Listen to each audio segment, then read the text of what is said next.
Hello guys, in today's video we are going to learn some daily use smart phrases that is not much more ordinary than we have expected to be or we may have expected to be. It is very easy and you can use it in your daily use sentences instead of using ordinary phrases.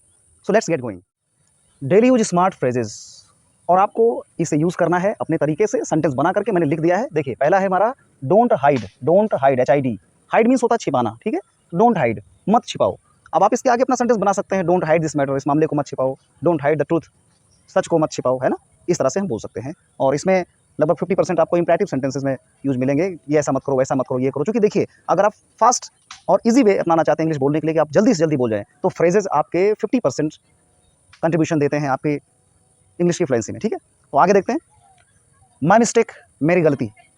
My mistake, मेरी गलती, ये आपको easy situation में भी बोल सकते हैं और गुस्से या किसी इरिटेटिंग सिचुएशन में भी बोला जा सकता है। जैसे मान लीजिए किसी ने कहा कि भाई सर ये गलत हो गया, तो समझाया जा रहा है नहीं जो है ये किसने गलत कर दिया, तो बोलेंगे सर मालूम नहीं। तो आदमी गुस्से में बोलेगा यार माई मिस्टेक, मेरी गलती, मैंने कर दिया भाई, आपने नहीं किया तो मैंने कर दिया।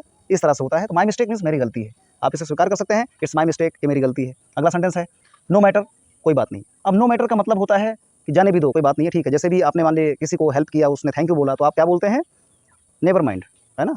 नेवर माइंड हो गया, मेंशन नॉट हो गया, तो उसका भी मतलब होता है कोई बात नहीं। लेकिन नो मैटर का मतलब ये होता है कि कोई घटना घट गई, ठीक है, और आप उसे बोलते हैं टालने के लिए, हटाओ जाने दो, कोई बहुत बड़ी बात नहीं है, it's not a big deal, है ना। तो इस सेंस में आप बोलेंगे नो मैटर, कोई बात नहीं है ना। और अलग से देखिए हमने पहले भी बताया आपको कि it doesn't matter to me, इससे मुझे कोई फर्क नहीं पड़ता, अर्थात कोई बात नहीं है ना। इस तरह से बोल सकते हैं। और मेरे साथ आओ, मेरे साथ आओ में आपको मालूम है कम विद मी, जैसे बोलते कम विद मी, या ज्वाइन मी। ज्वाइन मी बहुत ही मॉडर्न है और ईजी है बोलने में भी, तो ज्वाइन मी, है ना। कम एंड ज्वाइन मी भी कर सकते हो, और मेरे साथ चलो, कहीं भी बोला जा सकता है ज्वाइन मी। आप खाने पीने में किसी को इनवाइट कर रहे हैं या साथ में कहीं जा रहे हैं, ज्वाइन मी बोल सकते हैं। नेक्स्ट है नॉट येट, यहाँ से आपको सावधान रहना है, बहुत ही मस्त यूज इसका है, नॉट येट, अभी नहीं। If you are a student then you have to reply in this sense, not yet, अभी नहीं। मान लो टीचर ने बोला कि have you done your work, क्या आपने अपना काम कर लिया, have you completed your homework that I had given you yesterday, जो मैंने कल आपको दिया था, क्या आपने काम कंप्लीट किया, तो आप बोल सकते हैं नॉट येट, अभी नहीं सर, नॉट येट सर, अभी नहीं सर, ठीक है। और अगर आपका वो काम लगभग पूरा होने वाला है, लगभग हो चुका है, आप ये बोलने वाले सर हो गया है, बस थोड़ा सा बाकी है, हो गया है बस थोड़ा सा बाकी है, तो आपको छोटा सा फ्रेज बोल देना है बहुत ही स्मार्ट तरीके से, ऑलमोस्ट डन, ऑलमोस्ट डन यानी लगभग हो गया है। तीसरा आपका है yet to do, yet to do यानी अभी करना है, yet to do, it is yet to do, it has yet to do. तो येट टू डू अभी करना है, इट मीन्स कि अभी ये करना बाकी है, ठीक है। तो आप बोल सकते हैं, मान लीजिए किसी ने कहा कि हो गया क्या, तो आप क्या बोलेंगे, no sir yet to do, no ma'am yet to do, short में बोलना है। नेक्स्ट है आपका येट टू बी डन, अभी किया जाना है, ठीक है। अगर करना बाकी, दूसरे लहजे में आप बोलेंगे ये टू डू, ये टू बी डन। ये टू डू जो है आपको एक्टिव वॉइस लहजे में बोलना है, और ये टू बी डन ये पैसिव है, देख रहे हैं बी के बाद वर्ब की थर्ड फॉर्म लगी है। तो ये हो गया आपका काम के बारे में, ये तीनों इंपॉर्टेंट है, मैं इसको इस तरह से बना दे रहा हूँ, ठीक है। और आप इसे नोटिस कर लीजिएगा, बहुत ही बढ़िया है, काफ़ी आपके काम का है। अगला हमारा है शांत रहो, शांत रहो, बी क्वाइट या बी साइलेंट लोग बोल देते हैं, शांत रहो, ठीक है। फिर अगला है keep silent, keep silent means होता है चुप रहिए, चुप रहिए, ठीक है। अगला है देन एंड देयर, इसका मतलब तभी के तभी, देन एंड देयर यानी उसने तो तभी के तभी काम कर लिया था, यानी उसी वक्त काम कर लिया था, at the same time he has completed his work, इसका मतलब ये हुआ कि उसी समय उसने अपना काम कर लिया था। अगला है little by little, little by little means होता है थोड़ा थोड़ा करके। अब बोल सकते हैं थोड़ा थोड़ा करके तुम अपना पैसे चुका देना, तो क्या होगा, you can pay your money, you can pay your money little by little.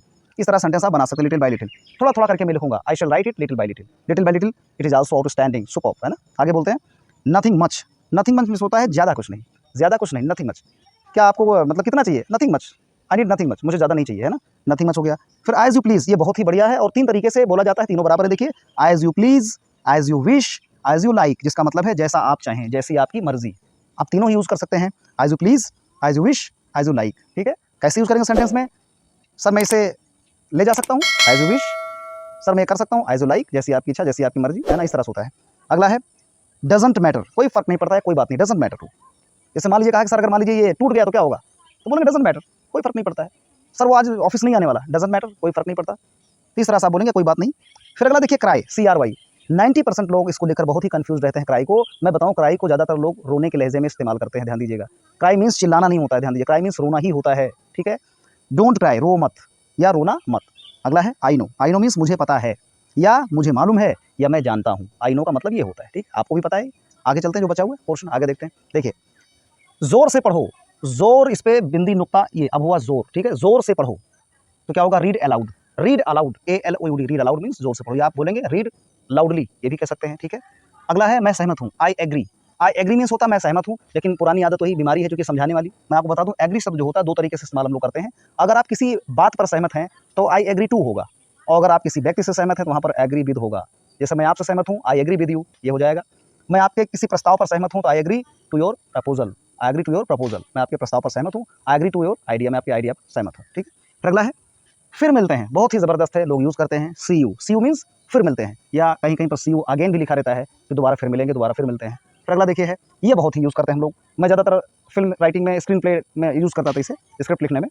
Don't L, चिल्लाओ मत, है ना, चिल्लाओ मत। आपने देखा होगा कोई एक्टर एक्ट्रेस ऐसे बोल देते हैं सीरियल वगैरह में, चिल्लाओ मत, तो क्या होगा, डोंट येल, YELL। बहुत ही नया है, मॉडर्न वर्ड है ये, बहुत ही अच्छा है, मैं अक्सर इसे यूज़ करता हूँ। इसी में दूसरा भी है इसी का same, don't scream. Don't scream, SCREAM, don't scream माने चिल्लाओ मत, चीखो मत। स्क्रीम माने भी होता है चिल्लाना, और यूपी बिहार में स्क्रीम बोलते हैं, देहात में क्या बोलते हैं, स्क्रीम माने खाने वाली आइसक्रीम। ठीक है, याद आ गया मुझे, स्क्रीम। हम लोग आइसक्रीम को स्क्रीम बोलते हैं, आज भी बोलते हैं तमाम लोग। अमरूद को अरमूद बोल देते हैं। इस टाइप से बड़ा ही अजीब मज़ेदार है, देहात में रहना बड़ा मज़ेदार काम है, तो याद आ गया। चलिए खैर देखते हैं अपने पॉइंट पर, कम द पॉइंट। थोड़ा भी नहीं, आप बोलते नहीं थोड़ा भी नहीं खाना, आइसक्रीम खाना ना, थोड़ा भी नहीं खाना, तो क्या बोलेंगे, not a bit. You don't have to take it a little bit, तुम्हें थोड़ा सा भी नहीं खाना है, तो उसको उल्टा क्या बोलेंगे, नॉट अ बिट। कितना लंबा नहीं बोलना, बल्कि छोटा सा बोल देना, नॉट अ बिट। थोड़ा सा ले लूँ क्या मॉम, थोड़ा सा ले लूँ दीदी, थोड़ा सा ले लूँ, तो क्या होगा, नॉट अ बिट, जरा भी नहीं, है ना, थोड़ा सा भी नहीं। अब देखिए, आने के लिए मैंने यहाँ पर 3 फ्रेज इस्तेमाल किया है जो कि हम लोग यूज़ करते हैं। मेरी आदत पड़ गई इस्तेमाल करना बोलने वाली, जैसे लग रहा कोई मेडिकल की वो स्ट्राइप है, वो इस्तेमाल करना है, लेकिन क्या बताऊँ, निकल जाता है, हिंदी वाले हैं ना, इसलिए हो जाता है, कोई बात नहीं। आ जाओ, अगर आप बोलो आ जाओ, क्या होगा, कम। कम का मतलब क्या होता है, उसमें एटिकेट नहीं है, लठमार भाषा है, मतलब एक बहुत ही अजीब लहजे की भाषा ना, कम आ जाओ, ऐसा नहीं बोलना चाहिए, बल्कि come over. Come over, come over means आ जाओ। और अगला है come over here, come over here, यहाँ आ जाओ, यहाँ आ जाओ। इन्हें आपको पास में बुलाना है, कम ओवर हियर, आ जाओ यहाँ पे। और दूसरा लहजा है, बहुत चीज परिचित है, हम लोग फैमिलियर हैं, कम हियर, यहाँ आ जाओ, कम हियर, यहाँ आ जाओ। ठीक है, ये आपको पता ही है। अब अगले सबसे अच्छे और सबसे प्यारे, जो कि शायद बड़ी मुश्किल से मैंने भी सीखा था, इतना आसान फिलहाल तो गांव देहात में तो होता नहीं है जल्दी से, शहरों में लोग इस्तेमाल करते हैं लेकिन बहुत कम। क्या होता है देखिए, आप लोग अलर्ट जानते हैं ना, अलर्ट ज़्यादातर आपके यहाँ नोटिफिकेशन में भी अलर्ट आता है ना, तो अलर्ट के लिए क्या बोलते हैं हम लोग, बिवेयर। बिवेयर बहुत ही अच्छा शब्द है, न्यू है, मॉडर्न है, BEWAR। बिवेयर मीन सावधान होता है, किसी को भी सावधान करना हो किसी चीज़ से, बिवेयर। बिवेयर मीन्स होता है सावधान। आप रेलवे क्रॉसिंग पर जाओ तो रेलवे क्रॉसिंग पे क्या होता है कि जैसे यहाँ पर रेलवे जो लाइन बिछी होती है ना, उसके ठीक पहले लगभग 10-20 मीटर पहले साइड में एक लोहे का पोल होता है, लगभग 2 मीटर ऊंचाई पे। उसमें क्रॉस में ऐसे लोहा का बड़ा बड़ा मोटा मोटा पट्टी रहता है, उसमें लिखा रहता है बिवेयर ऑफ। इस साइड से लिखा रहेगा बिवेयर ऑफ, इस साइड से लिखा रहेगा रेलवे क्रॉसिंग। बहुत बढ़िया, आप अभी नोटिस कीजिए, तो वहाँ पर लिखा रहता है बिवेयर ऑफ रेलवे क्रॉसिंग। घर के सामने, अगर बहुत लोगों घर के सामने उसमें पट्टी लिखा कर रख देते हैं ना बाहर, नोटिस जो उनकी नोटिस करने के लिए होता है लोगों को, भाई घर में कुत्ता है, चाहे डराने के लिए हो जाए, है ना, तो उसमें लिख देते हैं लोग beware of dog. Beware of dog, कुत्ते से सावधान। इसी तरह होगा beware of railway crossing, railway crossing से सावधान, चौकन्ना। तो आपको किसी को भी चौकन्ना करना हो तो बिवेयर लिख दीजिए। अच्छा, सावधानी संबंधी थी, मुझे याद आया तो मैंने 2-3 लिख दिया। देखिए, बाहरी लोगों को मना है, अगर मनाही है कहीं पर किसी चीज़ की, रोक है ना, you are not allowed to go there, और you are not allowed to do the thing as you like, तो आपको क्या बोलना पड़ेगा, आपको प्रोहिबिशन वहाँ पर होता है, प्रोहिबिशन। ठीक है, तो प्रोहिबिशन मैंने मनाही होता है, उसको हम लोग प्रोहिबिट जो हमारी वर्ब है उससे हमने इसको शो किया है। आउटसाइडर्स आर प्रोहिबिटेड, इसका मतलब है कि बाहरी लोग प्रोहिबिटेड हैं, बाहरी लोगों को मनाही है।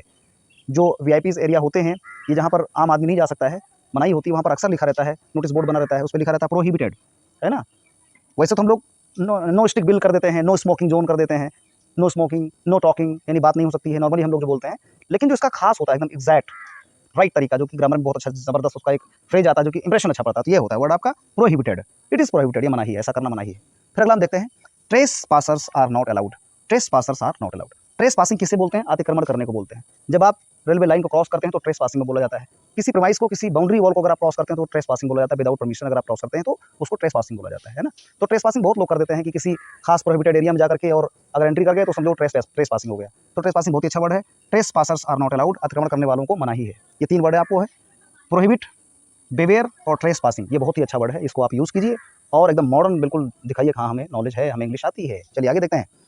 Today was fun. Today was fun का मतलब है आज मज़ा आ गया, आज मज़ा आ गया। टुडे वॉज फन, आज मज़ा आ गया। आज आपको पढ़ा के मुझे भी मज़ा आ गया इतना, लेकिन बहुत छोटा छोटा लिखना पड़ा, मेहनत बहुत करना पड़ा आपके लिए, लेकिन कोई बात नहीं है, अभी इसके और भी पार्ट बाकी हैं। अब आप इसमें देखिए, इसमें कौन सा आपके लायक है, किसको आप जानते हैं, किसे आप नहीं जानते हैं। जो नहीं जानते हैं उसे यूज़ कीजिए और सेंटेंस बनाइए, क्योंकि इंग्लिश प्रैक्टिस जितना घिसोगे उतना ही इंग्लिश आएगी।